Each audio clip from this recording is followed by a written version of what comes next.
Hi friends. మనం చేసే చపాతీలన్నీ ఒకటే సైజులో చక్కగా రావాలి అంటే నేనొక సింపుల్ టెక్నిక్ చెప్తాను. జనరల్‌గా పిండి ముద్ద తడిపెట్టిన తర్వాత చిన్న చిన్న బాల్స్ చేసుకుంటాం గదా! అలా కాకుండా నేనిప్పుడు ఇలా రోల్ చేశాను గదా!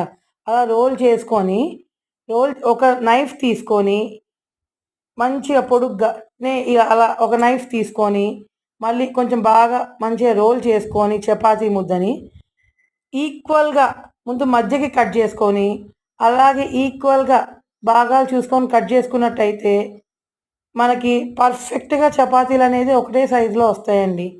ఆ పిండనేది ఈక్వల్‌గా డివైడ్ అవుతుంది గాబట్టి, మనకు కావాల్సినన్ని చపాతీలు కట్ చేసుకొని, దానికి అకార్డింగ్‌లీ ఒత్తుకుంటే అన్నీ ఒకటే సైజులో వస్తాయి. ఇంకా షేప్ అంటారా, అది రౌండ్ చేసే వాళ్ళ బట్టి ఉంటుంది. కానీ పిండి మట్టుకు ఒకటే సైజులో రావాలి అంటే ఇది బెస్ట్ టెక్నిక్ అండి. Hope you try it.